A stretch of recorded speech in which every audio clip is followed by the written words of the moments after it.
Hey guys, நானும் உங்கள் தனுஷ். நம்ம 30 நாட்கள் 30 சட்டங்கள் சேலஞ்சில் இன்னைக்கு டே 17. இன்னைக்கு நான் பார்க்கக்கூடிய சட்டம் என்னன்னா, பொது சொத்துக்களுக்கு சேதம் விளைவிப்பதை தடுக்கும் சட்டம் 1984ங்க. பொது சொத்துக்கள்னா என்ன? அரசாங்கத்துக்கு சொந்தமான சொத்துக்கள் மற்றும் அரசாங்கத்துடைய நிதியுதவி பெறக்கூடிய நிறுவனங்களுடைய சொத்துக்களை தான் நம்ம பொது சொத்துன்னு சொல்றோம்.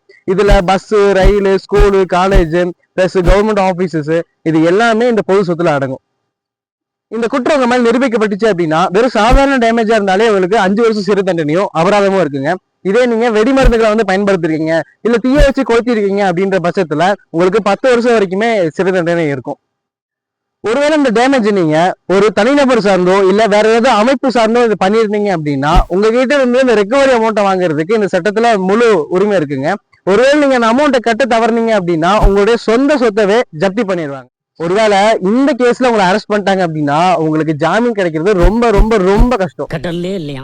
ஒரு போராட்ட தப்பவோ இல்ல ஏதாவது கலவர தப்பவோ உங்களுக்கு கோபம் வர்றது அப்படிங்கிறது இயல்பான விஷயம் தான். ஸோ அதுக்காக நீங்க பஸ்ஸை உடைக்கிறது, பொது சொத்துக்களை சேதப்படுத்துறது, ஸோ அந்த மாதிரியான விஷயங்கள்லாம் பண்ணாதீங்க. இது பெரிய கிரிமினல் குற்றம். ஓகே கைஸ், இந்த மாதிரியான மோர் அப்டேட்ஸ்க்கு நம்ம பேஜை ஃபாலோ பண்ணிக்கங்க.